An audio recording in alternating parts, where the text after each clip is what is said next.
Hi, good evening. This is the foreigner in the Philippines. Well, it's a late night chat again, getting on for 10 o'clock, quarter to 10, and we're just going to go over the day's events and probably a little bit about the last week.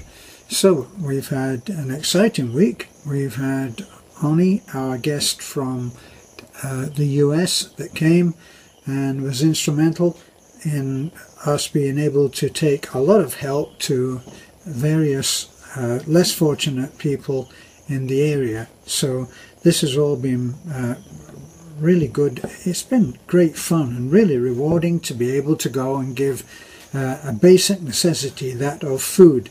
Usually our basic necessity is a little bit of a bigger project because we try to put people into better houses. Now, we don't have to look very far to be able to do that, and we don't even have to look that far to be able to find people who can use a relief from the worry of how to eat for the next week or so. So that's what we've been doing, and in doing that we've had a few inquiries, questions, chat between you guys, guessing at what is going on when you see ladies on our videos. Well, there's no secret. When people know that they're going to be doing something fun, like going to the swimming pool, when they know that they're going to be giving food out in a much needed area, going to other places that they normally wouldn't go, because especially on that mountaintop village that is almost like a secret, it really is quite a shock to see how isolated people can be in the hills, and that is a real eye-opener. As if you watch the video, I think you probably might agree. Now, one of the things was in seeing so many children there, and you will have heard me say, hey, I recognize you, and I recognized quite a few different children that were there and had been on our trips, on our shopping trips to Alturas to buy a new dress, or to McDonald's, or even to swimming. These are all first experiences for some of these kids, and they know us and we know them. Of course, sometimes I'm driving along in my truck and some group of kids will wave to me from the side of the road, and even though I don't have time to recognize them, I wave back because they've probably been kids that we've taken on one of our trips out. So what have we done? We've given out a lot of food, a lot of rice, I think 4 or 5, possibly more bags of rice. That's the 40-50 pound kilo, 50 kilo bags of rice, which we've managed to give out. Most of that thanks to our friend Oni, who has now gone back. Well, apart from religion, which only sparked some comments, there's obviously been the comments of, did he come especially to meet Jen? Well, I don't think that in his mind he came especially to meet Jen. He had been watching our videos for, well, he said must be close on 7 months now, because that's how long we've been up and running. And he said that he's been watching them right from the start and wanted to meet us. That plus, let me see, how did the subject of Jen come up? I think he had seen her on a video of Desiree, because Jen is the sister of Desiree. Well, she also had a life that was going on at the same time, and so when she should have been going with us for a swim, a second swim or some other activity that we were going to do probably giving out the food maybe. She wasn't able to do that because she had an appointment to have an interview for a job. Teaching, if I remember rightly. So that didn't happen. Oni wasn't here for that long, so an opportunity missed, who knows. We didn't invite any other ladies other than to help with the job that we were doing, and that was to hand out, pack, choose, pack, get all of the stuff into bags that we could hand out easily, and that was what we did there.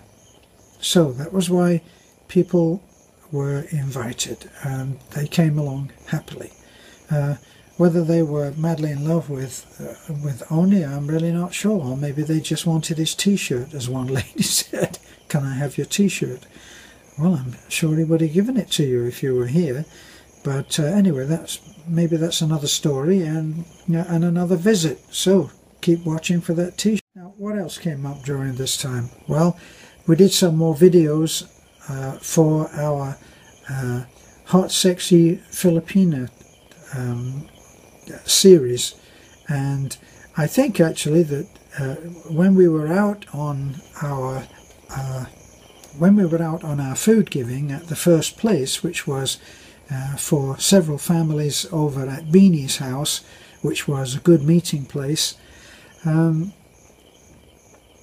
I spotted a beautiful girl and said, "Oh wow," I said to Beth, called over to Beth while we were actually, maybe it may even have been on camera, saying, "Wow, here's a good candidate for our Hot Sexy Filipina," and the whole crowd of mums and aunts and so on all started laughing, and it turns out that yes, I was very right that this girl was very beautiful, but apparently she was only 12 years old. So don't suspect me of anything more than wanting to do a video, okay?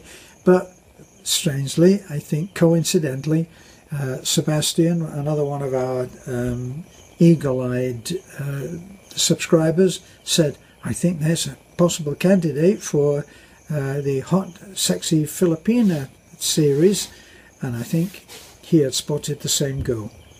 Very difficult to tell sometimes, because when I saw this girl, she was holding a child, so I made certain assumptions. So many of the women here are tiny, so age is really quite difficult, you know, to tell. Plus, when you get over 25, like I am, it's quite difficult to make judgments, especially on women and their age. So there was a fun moment. And then let me see, that was a bittersweet tour of houses, because the last house that we went to was the house of the lady who has had cancer. She's had the surgery and was now waiting and asked us for help on the way that it turned out. We didn't get too many, well, we only had one gift sent for that lady of, I think, around 7,000. So we were unable to do more than just give her the money. But this time we went round just to show her that we hadn't forgotten her, and we went over there. And we had, I think, at least a half a bag of rice, plus a lot of groceries which we were able to give. Plus, while we were talking, Oni mentioned that his idea of treating cancer was to go the more natural way, that he didn't think, like I am, really not too happy about the whole thing of chemo, because I think it kills everything, and not just the cancer, and that's the object of it. It kills everything, but it kills the cancer, and then it relies on the body to recover of course there is some medication to follow as well, and then well, yeah, we know the rest. Well, anyway, it turned out that it was mentioned that that perhaps a blender might be the right thing to do. So Oni asked the husband of the lady, so why don't you just blend stuff? And the man said, well, we don't have a blender.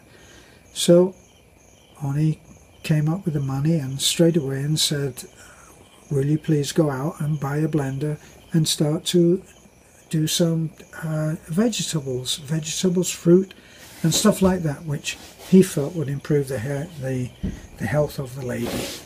We didn't get to interview her because she was resting and fast asleep when we looked in, and so we didn't disturb her. So that was what we've been up to. As I was about to say before, we've done a couple of interviews. We did one of Jessica, who is Beth's sister and has now come back from a 10-year stay in Manila. We did an interview on her, with her, plus we did an interview with a much younger lady, and that was Maria Teresa, and she is Manarado's stepdaughter. So, all in the family right now, but these are people that we know and can stand by and recommend. So, that brings us to tonight.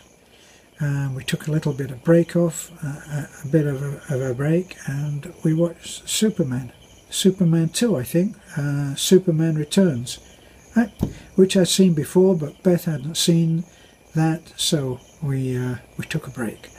So here we are then, at the end of the night. It's now, let me see, been on for about 10 minutes, so that's probably more than anybody really wants to listen to me for. So I'll wish you good night. This is a foreigner in the Philippines. Thanks for looking in. Bye for now.